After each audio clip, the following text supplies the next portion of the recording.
So this is just a introduction class for Indian vastu. ठीक है, Indian vastu के लिए एक इंट्रोडक्शन सेशन है और इसमें हम लोग देखेंगे कि what is the basic principles of Vastushastra. और बहुत इंटरेस्टिंग चीज़ है, sure you will enjoy. And मेरा एक बेसिक पर्पस है कि at least after this class you will learn something. इस क्लास के बाद आप लोगों को कुछ नॉलेज मिले and that knowledge you can implement in your house. उस नॉलेज को आप लोग अपने घर में यूज़ भी कर पाओ। ठीक है, तो वास्तु का बहुत क्रेज है और बिकॉज ये क्या प्रैक्टिकल साइंस है। You can see in your house कि क्या क्या बुरा है, क्या गलत है, क्या अच्छा है। And again this is a part of मुहूर्त।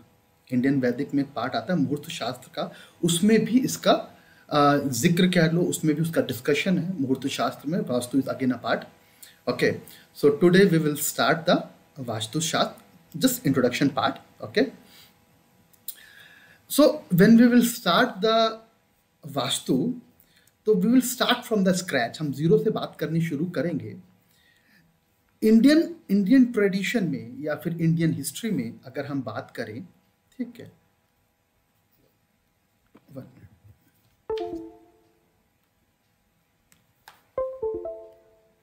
तो अगर हम इंडियन हिस्ट्री में बात करें तो there is a community called Vishwakarma. अभी भी है Vishwakarma community is there and specially they are responsible for vastu work. ठीक है,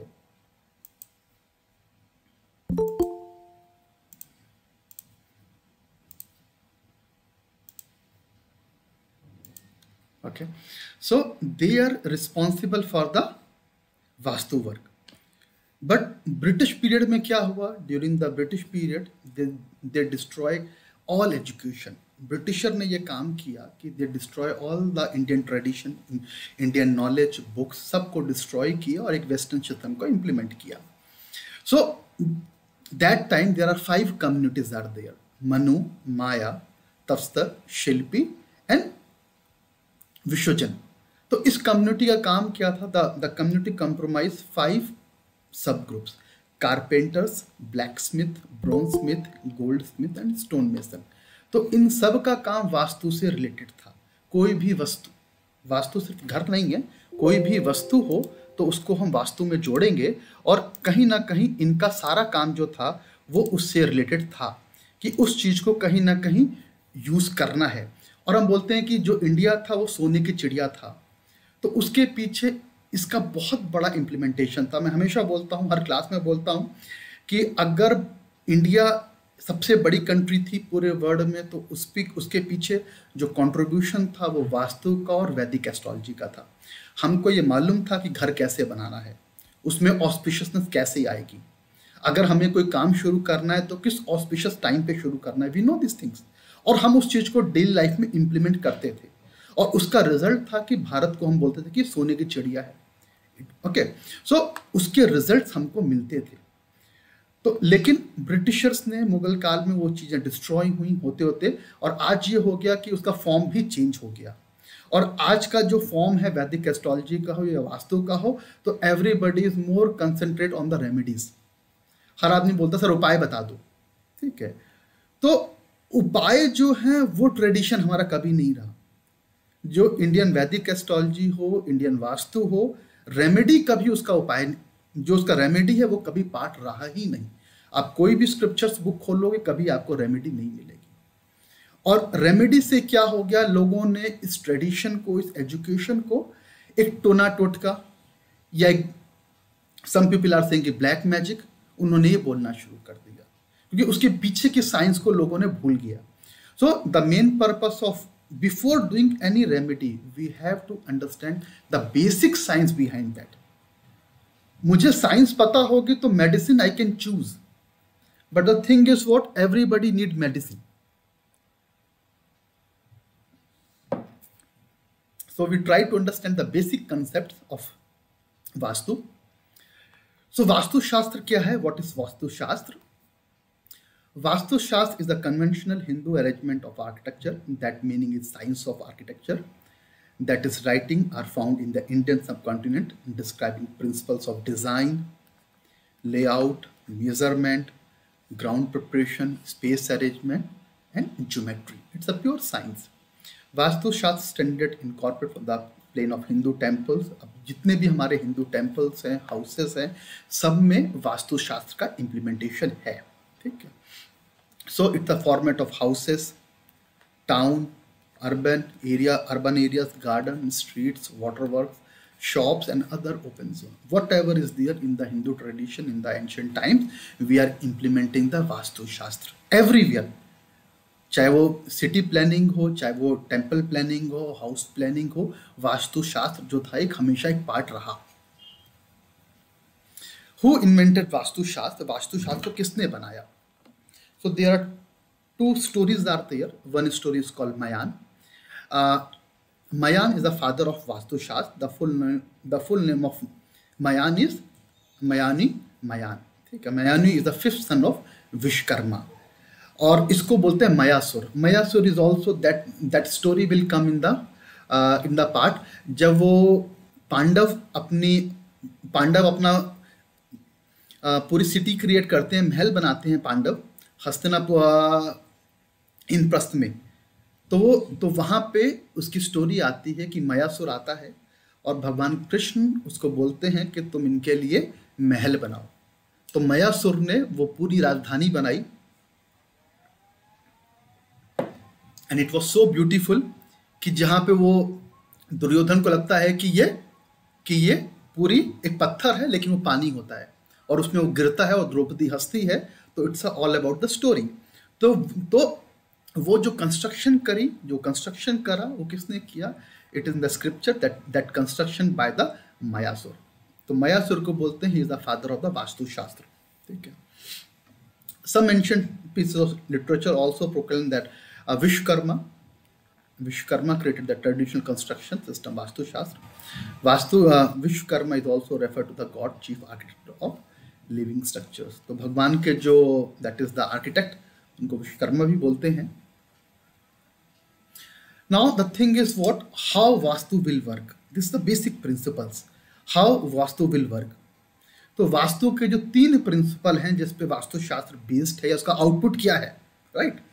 So the 3 principles are there in Vastu. 3 principles of design cover the entire field of design, building, craft item और daily use item. तो कोई भी vastu means कोई भी वस्तु. Okay. तो कोई भी वस्तु जो है या वास्तु है, वास्तु शास्त्र जो है वो किस पे डिपेंड करेगा? वो 3 प्रिंसिपल पे वास्तु शास्त्र जो है वो काम करेगा. दैट इज कॉल्ड भोग्यम, सुख दर्शन और राम्या. ओके. तो ये 3 प्रिंसिपल्स को लेके हमारा वास्तु शास्त्र काम करता है या उस पे उसका पूरा काम है, डिजाइन है. कि द फर्स्ट थिंग इज भोग्यम, कि जो भी हम वास्तु बनाई है हमने उसका भोग कर पाए, यूटिलिटी. देन सुख दर्शन, कि उसकी ब्यूटी. एंड थर्ड इज राम्या, spiritual satisfaction. So in 3 principle को लेके पूरा वास्तु शास्त्र हमारा चलता है.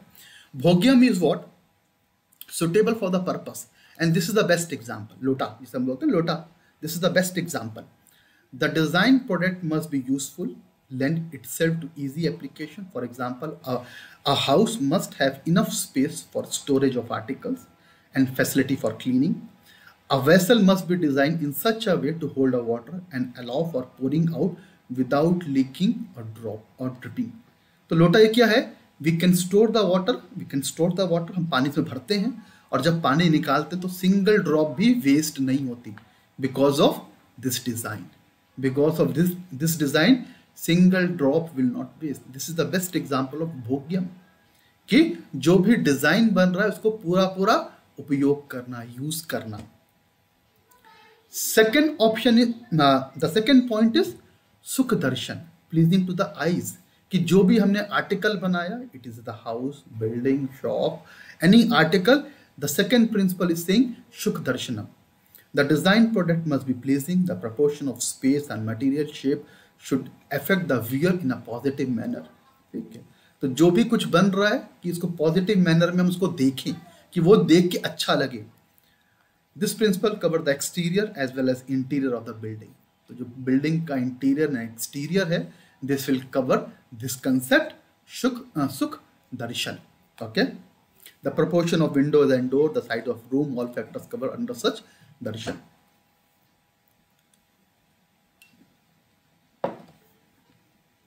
Then the last is what? Ramya. Should provide sense of well-being. The design product must be pleasing and give a positive vibration. Okay? कि वो beautiful भी है, प्रोडक्ट को यूज भी कर रहा है, and third is what, it will give a positive vibration, कि वो पॉजिटिविटी आए उस प्रोडक्ट से, फिनिश प्रोडक्ट से. The proportion of the space and material shape should affect the viewer. The measurement employed to the design considered to be squared measure and put together in such a way to create harmony in all those who occupy the space or use the object. तो जो भी उस object को use करे, देखे, उसको एक positive vibration आए. So these are the 3 principles जिसपे हमारा इंडियन वास्तु चलता है या काम करता है, या उसका आउटपुट मुझे ये मिलना चाहिए. Now another concept, very important concept, that is called vastu Purush. ठीक है, एनर्जी इन सॉइल. तो वास्तु पुरुष जो है ये एक बेसिक कंसेप्ट है और इसी पे पूरा एनर्जी बैलेंसिंग का कंसेप्ट जो चलता है. वास्तु में basically we are balancing the energy. अगर कहीं पे नेगेटिव एनर्जी है, we can balance, we can suggest, and the main concept of energy balancing is Vastu Purush. ठीक है, तो वास्तु पुरुष में अगर आप देखोगे, this is the direction, this is the north east direction, this is the north, south, south east. Okay, so अब इसमें क्या हो रहा है, देयर इज अ पर्सन, एक पर्सन है और आप देखोगे तो इसका हेड टुवर्ड सॉइल है, सर नीचे की तरफ है. ठीक है, सर इसका नीचे की तरफ है. अब क्या है, दिस इज अ पुरुष एंड इसको हम बोलते हैं वास्तु पुरुष. राइट, अब there is a story, mythological story है वास्तु पुरुष की. First we will discuss that one, then we will discuss one more point. Okay, तो जो स्टोरी है, मैथोलॉजिकल स्टोरी है वास्तु पुरुष की, क्या बोलती है, it is all started when lord Brahma created the universe and was experimenting to make some creatures.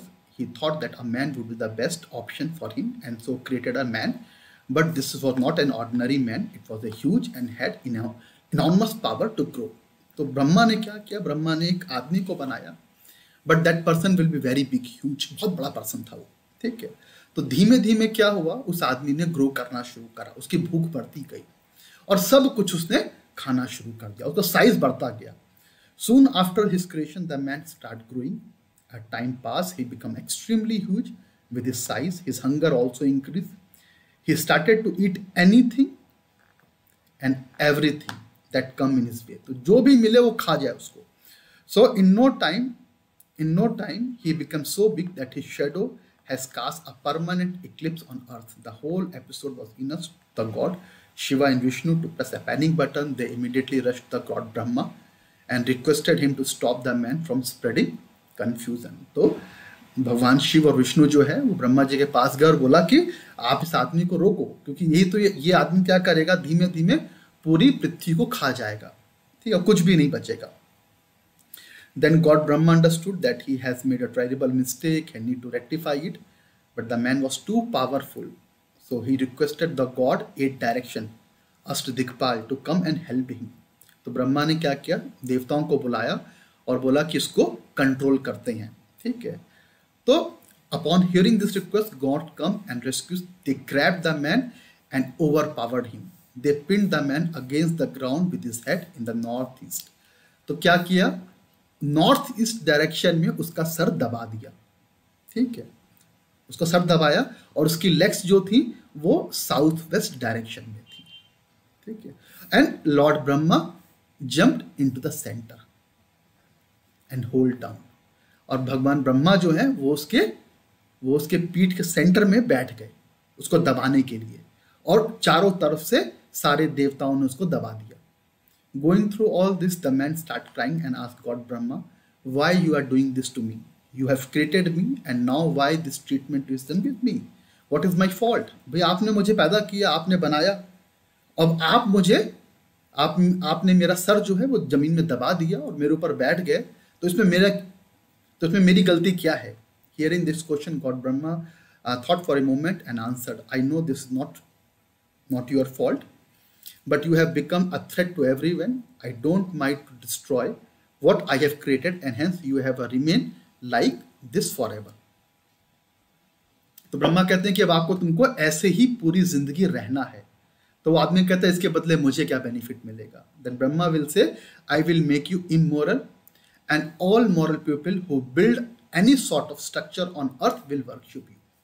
तो क्योंकि तुम अब जमीन में दब गए हो, तो जमीन के ऊपर कोई भी स्ट्रक्चर बनेगा तो वो तुम्हारी पूजा करेंगे या तुमको वर्शिप करेंगे, और अगर तुम्हारी पूजा करेंगे तो वो जमीन उनको फल देगी या प्रॉस्पेरिटी देगी।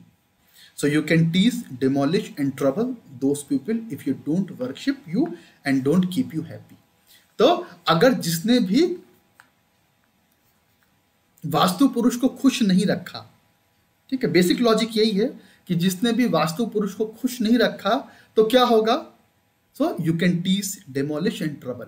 तो आप उसको परेशान कर सकते हो, लेकिन जो आपको खुश रखेगा उसको आपको ब्लेसिंग देनी पड़ेगी, ठीक है। So you will be present in all the lands and you are from now onwards called Vastu Purush, ठीक है। तो उसको बोलते हैं वास्तु पुरुष, क्योंकि अब तुम हर जमीन पे, जो इस पृथ्वी में कहीं भी जमीन है, उस पर कोई भी कंस्ट्रक्शन होगा तो वो तुम्हारे ऊपर होगा, ठीक है।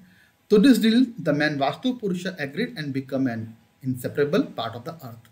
तो वो अर्थ का एक पार्ट बन गया, कौन? वास्तु पुरुष, ठीक है। तो इसीलिए जो ये फिगर है, ये जो फिगर ली हमने कि नॉर्थ ईस्ट डायरेक्शन में सर आया, और इसका जो मुंह है वो टूवर्ड्स सॉइल है, जमीन की तरफ मुंह दबा हुआ है, ठीक है। तो this is a mythological story about the vastu पुरुष। अब बात आती है वास्तु पुरुष मंडल की, वास्तु पुरुष मंडला, ठीक है। From the story of Vastu Purush, God had pinned down Vastu Purush to the ground, and the section of the ground where Vastu Purush was pinned down is called Vastu Purush Mandala.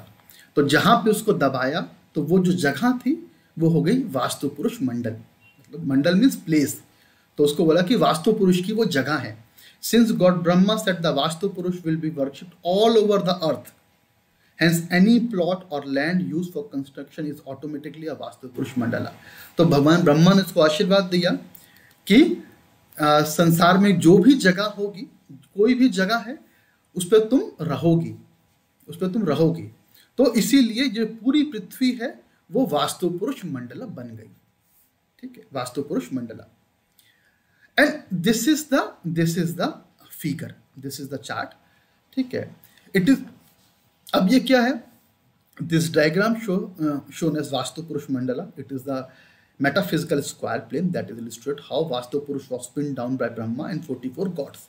तो 44 gods including and Brahma, सब ने उसको दबाया। तो ब्रह्मा कहाँ पर आए? ब्रह्मा बिल्कुल बीच में आए, ठीक है। तो ये प्लेस ब्रह्मा की थी, और यहाँ पे 999, ठीक है। तो बाकी सारे देवता साइड में थे, बीच में भी आए, ठीक है, आर्यमान हैं, मित्र हैं, ठीक है। तो कुछ देवता बीच में थे और सेंटर में जो थे वो ब्रह्मा थे, उसको डिस्कस करेंगे। अब क्या है? Each god have some significance. यहाँ पे जितने भी गॉडों के नाम लिखे हैं, देवताओं के नाम लिखे हैं, उनका कोई ना कोई सिग्निफिकेंस है, उनकी एनर्जी है, उनकी पावर है, उनका कलर है, ठीक है। और उनकी एक एनर्जी ही हमको किसी ना किसी, अब अगर कोई भी घर है हम उसको वास्तु पुरुष मंडलम में डिवाइड करेंगे, और accordingly we can say कि yes, this is the auspicious place for kitchen, this is the auspicious place for bedroom, this is for meditation। वो उसका बेस क्या है? उसका बेस है वास्तु पुरुष मंडल। जो हमने वास्तु पुरुष मंडल बनाया यही बेस्ड है, और इसमें जो देवता है उनकी कोई ना कोई क्वालिटीज है, और accordingly we can distribute the things, ठीक है। अब the diagram is divided into 9 81 parts, ठीक है। अब अगर आप देखोगे तो 1 2 3 4 5 6 7 8 9, it is okay, it's a 9 column है, और रोज कितनी है? 1 2 3 4 5 6 7 8 and 9, okay, it is again 9। So it means what? It is a matrix of 9 cross 9। अब ये 9 क्रॉस 9 की मैट्रिक्स बन गई है, ठीक है। तो 9 रोज है, 9 कॉलम्स है, टोटल कितने कितने बॉक्सेस बनेंगे? इट विल बी 81 बॉक्सेस बने और टोटल गॉड्स कितने? इट इज 45 इंक्लूडिंग ब्रह्मा, ठीक है। So 32 in the external closure and 13 in the internal closure. Okay, so 32 क्या है? At the outer region. Okay, we start from here. Okay, we start from here. 1, 2, 3, 4, 5, Ravi, Satya, and up to here we will again come to end this point, and total we have 32 in the external enclosure. जो बाहर में 32 है और अंदर जो है वो 13 God's हैं, ठीक है। नाउ अब जो 9x9 की मैट्रिक्स बनाई वास्तु पुरुष की, ठीक है, अब उसका हेड टूवर्ड्स दिस साइड था, हेड टूवर्ड्स दिस साइड है and legs in this side. अब जो बीच का पोर्शन हुआ, जो बीच का पोर्शन है, and how many boxes are there? That is 9 boxes out of 81 9 boxes किसको दे दिया हमने? It is for Brahma. अगर आप यहाँ देखोगे तो this portion is for Brahma, ठीक है। ये पोर्शन ब्रह्मा का है, बीच का सेंटर का पोर्शन, ठीक है। और इसमें कितने बॉक्सेस आएंगे? आउट ऑफ 81 बॉक्सेस बनाए मैंने मैट्रिक्स में, और 81 में से 9 बॉक्सेस जो हैं वो किसको सिंबलाइज करेंगे? वो ब्रह्मा को सिंबलाइज करेंगे, राइट। It means what? अगर मैंने बोला कि 9 बॉक्सेस जो हैं या फिर 9 square symbolise for the Brahma, it means what? इसको बोलते हैं ब्रह्म स्थान।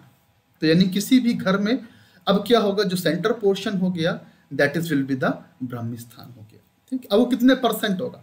क्योंकि मेरे पास कितना है? मेरे पास 81 तो टोटल है, मेरे पास 81 स्क्वायर्स है, 9 और 9 9 9 81 है। उसमें 9 पोर्शन को मैंने किसको दे दिया? 9 पोर्शन को मैंने ब्रह्मा को दिया है, ठीक है। It means what?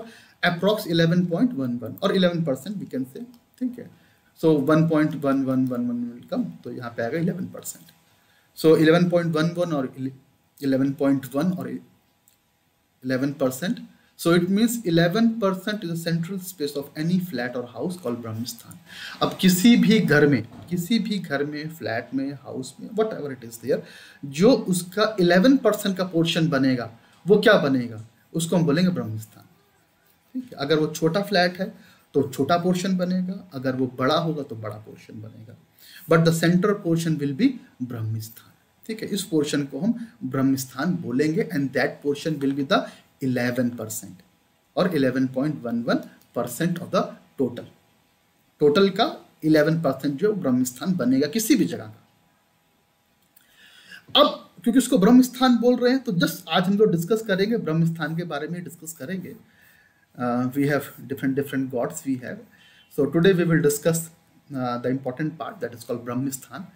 तो आप सब लोग अपने घरों में चेक कर सकते हो और आप उसकी पॉजिटिविटी और नेगेटिव एस्पेक्ट को भी जज कर सकते हो कि कोई नेगेटिव तो नहीं है वहाँ पर, right.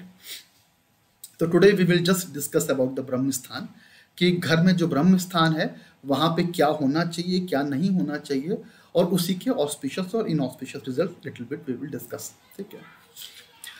So Brahmasthan in astrology, ठीक है। अब जो हम बोलते हैं कि ब्रह्म की जो ब्रह्मा है, ठीक है, ब्रह्मा जो है उनके 4 सिर हैं, 4 फेसेस हैं, और वास्तव में हम बोलेंगे 4 डायरेक्शंस हो गई।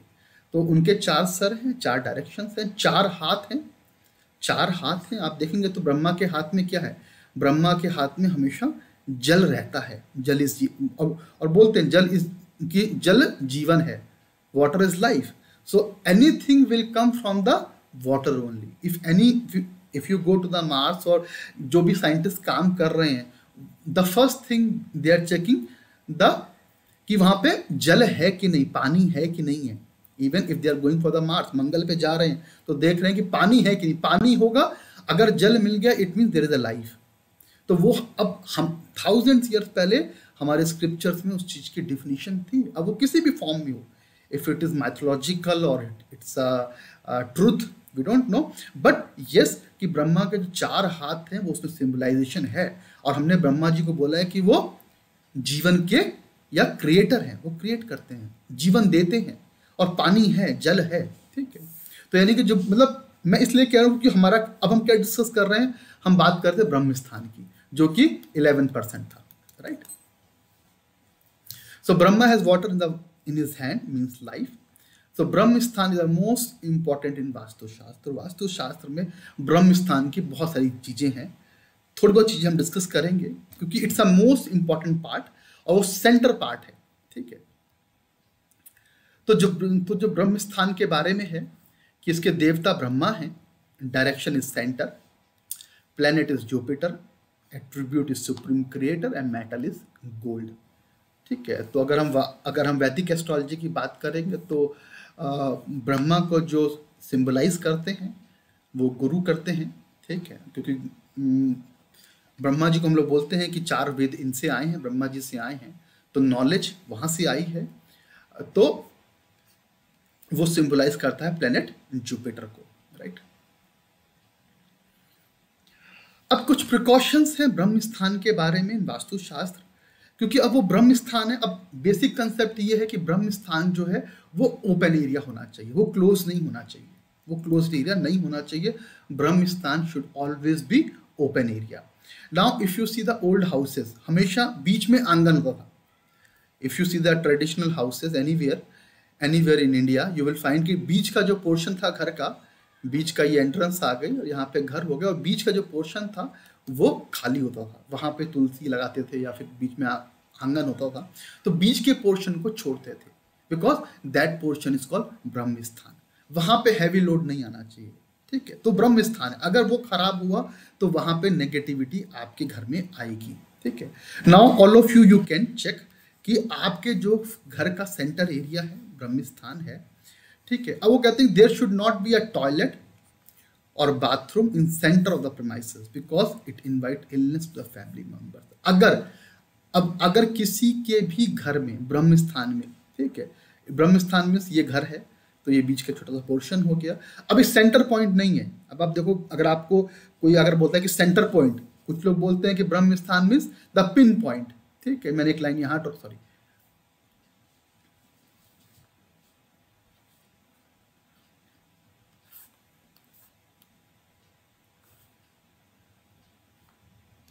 ठीक है, तो एक लाइन हमने यहाँ पे ड्रॉ करी, एक लाइन हमने यहाँ पे ड्रॉ करी, देयर इज सेंटर पॉइंट. ठीक है, तो centre point is not a ब्रह्म स्थान. वो सेंटर ठीक है, वो ब्रह्म स्थान का पोर्शन है, लेकिन हमने कैलकुलेट किया है कि वो 11% होगा. It means it will be somewhere. ठीक है, अगर किसी का घर 1000 स्क्वायर फीट का है तो it means what, 110 square feet जो है, 110 111 स्क्वायर फीट जो है, वो बीच का एरिया जो है वो 10 बाय 10 का रूम हो गया आपका एक. ठीक है ना, 10 बाय 10 का रूम हो गया, तो जो 10 बाय 10 का रूम बना, 10 बाय 11 का रूम बना, वो ब्रह्म स्थान बन गया. But this is a very big space. और आजकल जो हमारे पास फ्लैट्स हैं, फ्लैट सिस्टम है, अब फ्लैट सिस्टम में everybody want to use even a single tile. हम चाहते हैं कि मतलब 1 गज या 1 फुट भी वेस्ट नहीं होना चाहिए, कुछ ना कुछ उसका यूटिलाइजेशन होना चाहिए. ठीक है, लेकिन जो बेसिक बात है कि जो ब्रह्म स्थान है वो क्या है, वो एनर्जी का पोर्शन है किसी भी घर का. जो सेंटर पॉइंट है वहां से पॉजिटिव एनर्जी आती है, और अगर ब्रह्म स्थान खराब हुआ तो घर में नेगेटिविटी 100% आएगी. और अगर ब्रह्म स्थान अच्छा है, शुद्ध है, पॉजिटिव वे में है, तो कभी भी नेगेटिविटी घर में नहीं आएगी, बिकॉज वो एक सेंटर पोर्शन है. और वहां ब्रह्म का स्थान आया. ब्रह्म के स्थान से मतलब क्या हो गया कि ब्रह्मा का स्थान है, वहां पे एनर्जी जनरेट हो रही है. ठीक है, तो वहां पे टॉयलेट बाथरूम नहीं होने चाहिए. ठीक है, किसी के भी टॉयलेट और बाथरूम जो है ब्रह्म स्थान में नहीं होने चाहिए. अगर ब्रह्म स्थान में टॉयलेट, बाथरूम, डस्टबिन आया, ठीक है, अब कई बार क्या होता है basically in many houses if you will see it will something like that. आजकल कुछ लोग किचन बहुत बड़ी करते हैं. ठीक है, for example this is my flat. ठीक है ना, और किसी ने किचन यहाँ पे कर दी, किचन लंबी बना ली. ठीक है, इट मीन्स व्हाट, अब किचन कहाँ पर आ गई, किचन ब्रह्म स्थान पे आ गई. ठीक है, अब किचन ब्रह्म स्थान में आई तो लेकिन स्टोव आपका नहीं आना चाहिए. अगर आपका जो स्टोव है it will be in the ब्रह्म स्थान, देन वो इनर आपको फायर एलिमेंट नहीं लाना वहां पर. ठीक है, उस पर भी बात करेंगे, we will discuss that also detail कि for example this is my Brahmasthan, अब किचन आ गई या फिर किसी का टॉयलेट आ गया. ठीक है, तो वो चीजें इनऑस्पिशियस है. कोई डस्टबिन आ गया, इनऑस्पिशियस है, क्योंकि वो ब्रह्म स्थान है. Kitchen at the centre of the house bring frequent illness and poor growth. तो किचन में क्या, किचन में 2 चीजें हैं. एक तो फायर एलिमेंट है, किचन में खाना बनेगा, फायर फायर फायर होगी तो वो ब्रह्म स्थान को डिस्टर्ब करेगी। दूसरा आप डस्टबिन भी आएगा, ठीक है, गंदगी भी आएगी तो वो भी ब्रह्म स्थान को डिस्टर्ब करेगी। Staircase in the center brings heavy burden on the head of the family, financial and mentally, ठीक है। कोई भी भारी चीज नहीं आनी चाहिए, कोई भी भारी चीज जो है, कोई भी भारी चीज जो आपके ब्रह्म स्थान में नहीं आनी चाहिए। अगर कोई भारी चीज ब्रह्म स्थान में है, ठीक है। अब यहाँ पे स्टेयरकेस सीढ़ी इसलिए कह रही है कि सीढ़ी का वेट ज्यादा होता है, ठीक है, सीढ़ी का वेट बहुत ज्यादा होता है। इसी तरह कोई भी पिलर बीच में नहीं आना चाहिए, बिल्डिंग के बीच में पिलर नहीं आना चाहिए। जनरली बिल्डिंग के बीच में पिलर्स नहीं आते और वो जनरली कॉलम जो आते हैं वो साइडों में, ठीक है। तो जो आपका ब्रह्म स्थान है बीच में पिलर नहीं आना चाहिए। So pillar in the centre also serious and major Vastu defect. Pillar is having a load structure making the center very heavy, which will not allow your efforts to move into the right direction. तो जो आपके efforts हैं, जो आपके work हैं, अगर आपने उसको अब हमने बात क्या बोली थी कि जो आपका बीच का स्थान है वो खाली होना चाहिए, एनर्जी का फ्लो होना चाहिए। तो अगर वहां पे if I am placing any heavy item at the centre of the house, ठीक है, एनी डस्टबिन, एनी टॉयलेट, कोई आपकी नाली जा रही है, ठीक है, all will create a problem, all will create a problem in the life, ठीक है। सो इसको डिटेल में डिस्कस करेंगे ब्रह्म स्थान को। This is just an introduction कि यस ब्रह्म स्थान को कि इसकी बहुत सिग्निफिकेंस है। व्हाट आई वांट टू से यू कि यस जो हमारा वास्तु शास्त्र है 100% इट विल वर्क, ये काम करता है, ठीक है। आप देखो किसी घर में जाते हो, you will feel very positive. In some homes you will enter and you will feel a negative energy, आपको नेगेटिव एनर्जी आती है, ठीक है। कुछ घरों में सब कुछ अच्छा लेकिन एटमॉस्फेयर अच्छा नहीं होता। तो यस वास्तु शास्त्र हो, वैदिक एस्ट्रोलॉजी हो, it will work 100%, it will give the results. So before moving to any remedies, the first thing we have to understand the concept scientifically, logically. अगर हमको साइंटिफिक और लॉजिकल कंसेप्ट समझ आ जाएंगे, so remedies is not a big deal, it is a small thing only. But first thing we have to analyze the thing in a scientific way. ठीक है। this one concept vastu पुरुष मंडलम, ठीक है, उसमें हमने उसको देखा। अनदर कंसेप्ट जो है that is the 5 element and vastu शास्त्र जो हम डिस्कस कर रहे थे, मैंने ग्रुप में डाला भी था फोटो वाला, ओके, कि हमारी बॉडी जो है पंच महाभूत तत्वों से बनी है। और जब हमने बात की थी मेडिकल एस्ट्रोलॉजी की, तो मेडिकल एस्ट्रोलॉजी में भी again we discuss the same concept कि जो हमारी कि जो हमारा यूनिवर्स बना है, ठीक है, जो हमारी अर्थ बनी है, उसको हमने कहा था ब्रह्मांड और पिंडांड, कि जो कुछ भी ब्रह्मांड में है वो एक पिंड में है और जो पिंड में है वो ब्रह्मांड में है। ब्रह्मांड एंड पिंडांड का कंसेप्ट हमने मेडिकल एस्ट्रोलॉजी में डिस्कस किया था, ठीक है। Same thing will hear in the Vastu Shastra also. All things are correlated, चाहे आप वैदिक एस्ट्रोलॉजी करो या फिर मेडिकल एस्ट्रोलॉजी करो या फिर वास्तु शास्त्र करो, यू विल फाइंड 100% कोरिलेशन है सब चीज़ों में आपस में। और सब चीज़ें कहाँ से जुड़ी हैं? All things are related to the energy balancing. हम लोग क्या करते हैं भैया, हाँ, हम लोग जो रेमेडीज देते हैं वैदिक एस्ट्रोलॉजी में, वो क्या करते हैं बेसिकली, उसमें हम लोग जो भी रेमेडीज देते हैं हम लोग क्या करते हैं, एनर्जी को बैलेंस करते हैं। Same thing we will do in the Vastu Shastra के वास्तु में भी जो भी हम रेमेडीज करेंगे, what we will do, we will try to manage the energy balance.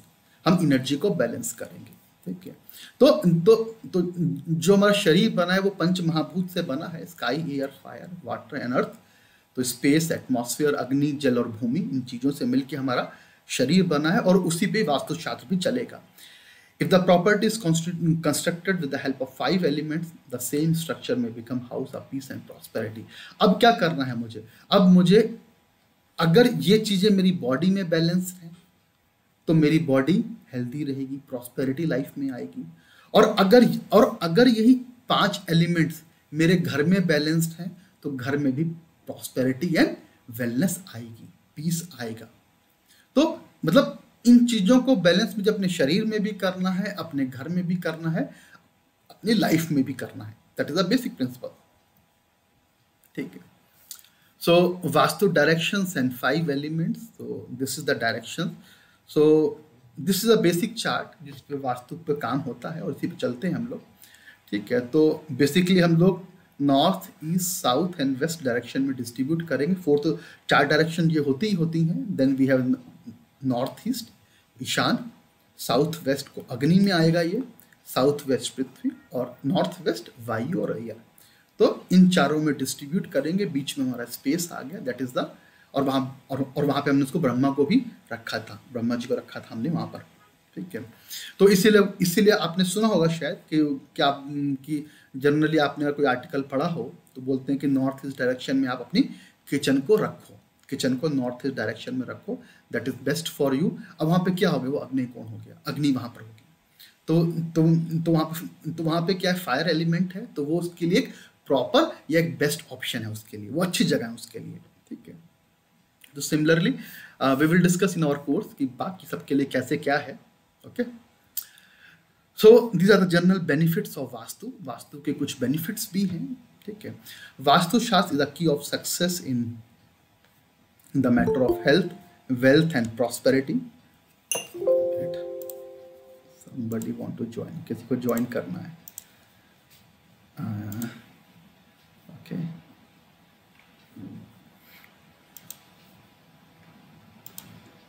ठीक है। So this is the last one कि बेनिफिट्स क्या है वास्तु के। सो Vastu Shastra is the key of success in matter of health, wealth, prosperity. Those who live or work in Vastu compliant places are generally happy with their surrounding, get maximum benefit from the Panch Mahabhut, which is abundance in the nature by gravitational force, solar energy. So जो बात करी हमने कि yes vastu शास्त्र जो है वो किस पे काम कर रहा है, वो सेम एनर्जी बैलेंसिंग के कंसेप्ट पे काम कर रहा है, ठीक है। और जो हमारा मेन पर्पस है एनर्जी को बैलेंस करना, एनर्जी को बैलेंस करना, और हर प्लेस की कोई ना कोई स्पेसिफिक एनर्जी है। और अगर हमने वहाँ पे वो काम किया या फिर हमने वो प्लेस पे हमने किचन बनाई, हमने बेडरूम बनाया, हमने अपना ड्राइंग रूम बनाया, हॉल बनाया, ओके, डाइनिंग रूम बनाया, अगर हमने उस स्पेसिफिक प्लेस पे बनाया तो sure we can balance the total energy. तो बट बहुत बार ऐसा होता है कि ऐसा नहीं हो पाता due to many circumstances. If you purchase the flat from the builder, अगर आपने बिल्डर से फ्लैट परचेज किया है तो, और if you are staying in the rented accommodation, अगर आप रेंटेड एकोमोडेशन पर रह रहे हो आप, ठीक है, तो उसमें आपका ऑप्शन नहीं है, तो in that case we can do some remedies and we can minimise the negative effect. I can not say कि हम जीरो कर देंगे, it is not possible. Zero कभी नहीं होता क्योंकि वो चीज़ तो वहाँ बन गई ना, जो कंस्ट्रक्शन वहाँ पे हो गई दैट इज हो गई, वो तो अब नहीं हटेगी, या तो उसको हटाओ, ठीक है। तो जो उसके नेगेटिव रिजल्ट्स हैं, sure you will get the negative result, but yes remedies will work. Remedies उस चीज को कम कर देगी, ठीक है। तो sure the malefic effects will be less, so that we can do, ठीक है। तो enhance your health, promote financial prosperity, create stress-free atmosphere, improve your relationship, give your expressions, provide you the refreshing good night sleep. So all these things are related to the health, wealth, your prosperity, your peace, and Vastu will work in all the fields, right? So so this is a small introduction, एक छोटा सा introduction था कि at least आप लोगों को एक idea लगे कि वैदिक वास्तुशास्त्र या फिर इंडियन वास्तुशास्त्र का क्या इम्पोर्टेंस है और ये कैसे काम करती है। तो जो बेसिक कंसेप्ट से हम लोग ने आज डिस्कस करें, right. Anything you want to ask, किसी कोई question, anything what we discuss today, जो हमने आज डिस्कस किया, एनीथिंग?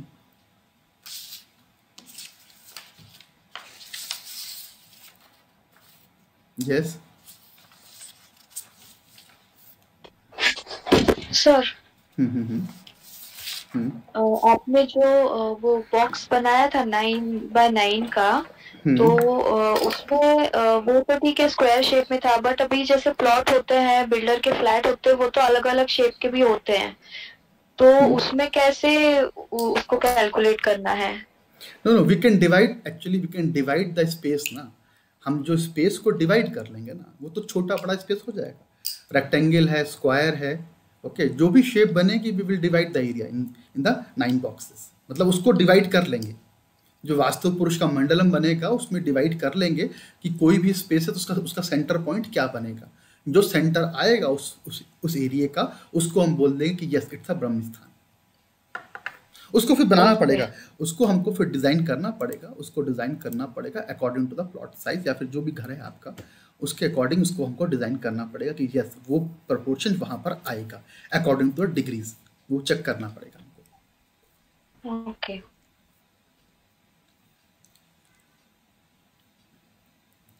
ओके ओके देन, ठीक है, आज यहाँ पे अपन हम लोग क्लोज करते हैं। If you have any question you can ask. किसी से कोई और क्वेश्चन है?